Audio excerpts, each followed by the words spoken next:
Assalamualaikum warahmatullahi wabarakatuh. Kami dari kelas 2B jurusan Asuransi Syariah akan menjelaskan tentang jurnal pembalik dan jurnal khusus. Selanjutnya, langsung saja kita masuk pada materi yang pertama. Jurnal pembalik. Jurnal pembalik adalah jurnal untuk membalik jurnal penyesuaian yang menimbulkan akun neraca. Jika tidak dibalik akan terjadi akun ganda. Dengan kata lain, jurnal yang memiliki istilah lain reversi entry ini yang dibuat pada awal periode akuntansi berikutnya. Untuk membalik jurnal penyesuaian yang menimbulkan perkiraan real baru. Jurnal ini merupakan jurnal yang sengaja dibuat untuk membalik beberapa jurnal penyesuaian tertentu yang sudah disusun pada periode sebelumnya. Penyusunan jurnal ini dalam proses atau siklus akuntansi adalah opsional.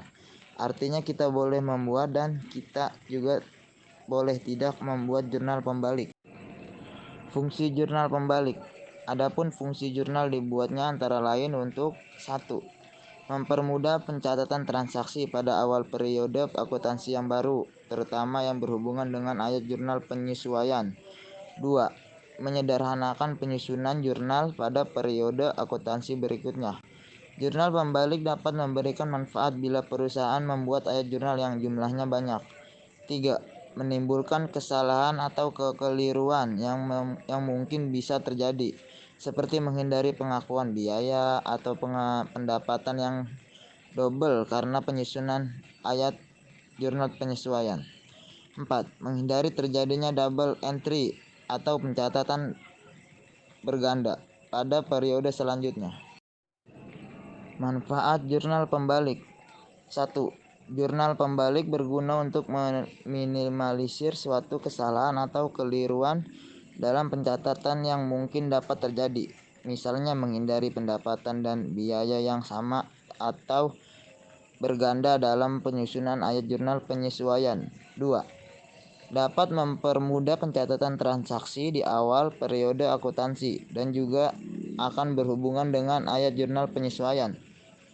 3. Tujuan ini dimaksudkan supaya mempermudah dalam mengawasi dan membuat laporan keuangan, serta sesuai dengan konsistensi pencatatan akun-akun tertentu. 4. Berguna untuk menyederhanakan penyusunan jurnal penyesuaian pada periode berikutnya, dan juga dapat memberikan manfaat analisis setiap akun-akun di dalam jurnal jika perusahaan membuat ayat jurnal yang jumlahnya banyak.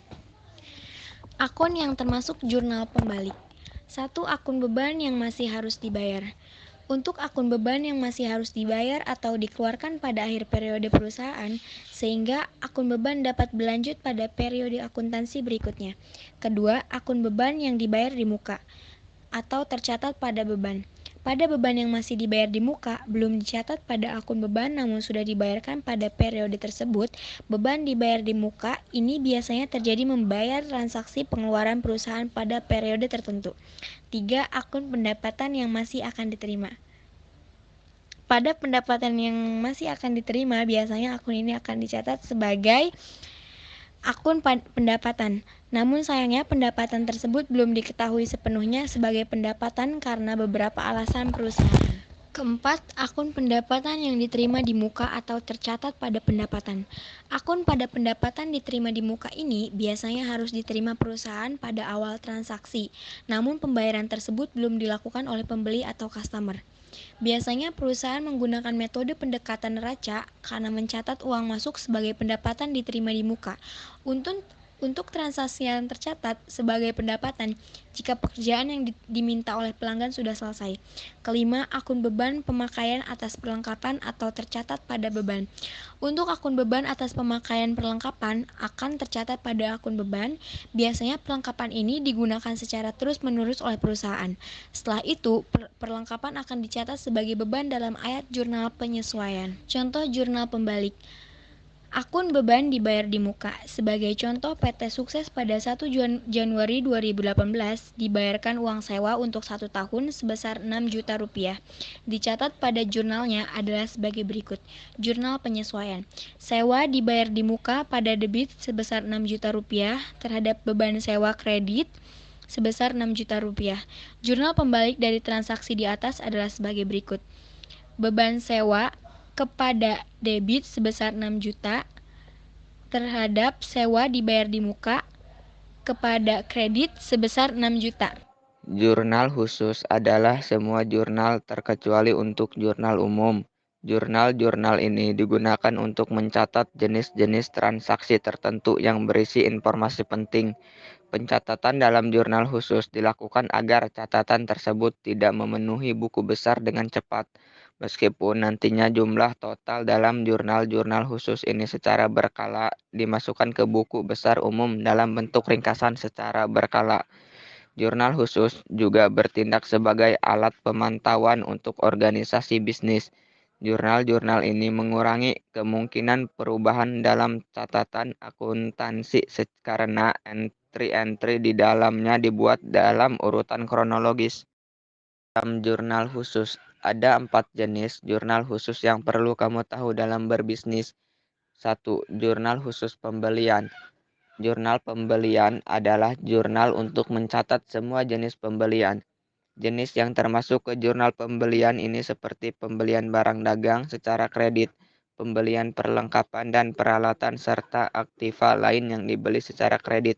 Fungsi dari jurnal pembelian ini adalah untuk menyederhanakan catatan keuangan dan memudahkan kamu dalam melakukan pencatatan transaksi yang memiliki nilai besar dan nantinya dimasukkan ke dalam buku besar. Yang kedua, jurnal khusus penjualan.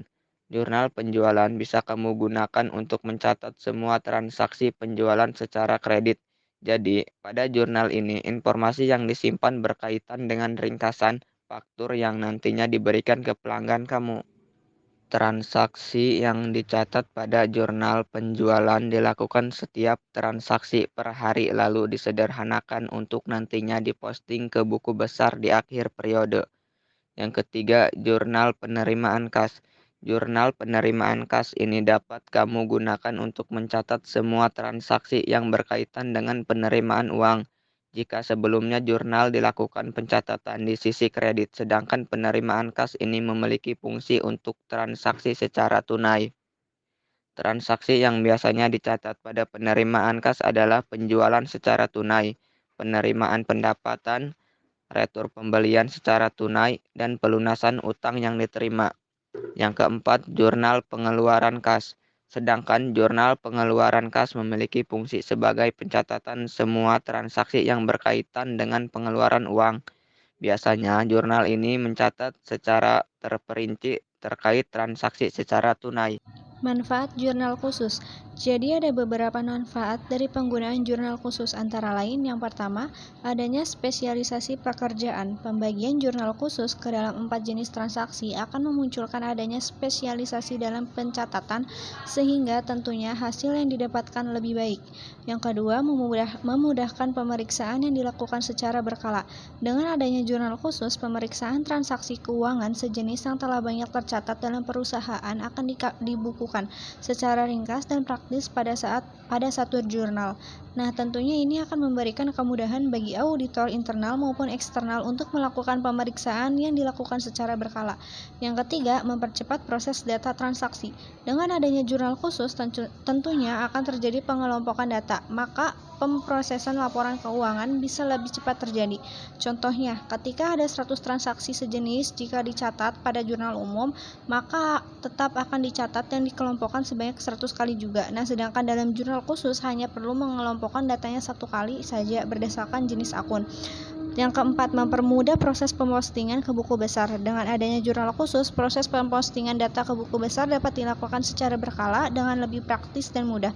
Karena dalam jurnal khusus, semua transaksi yang sejenis dibukukan dengan akun yang sama.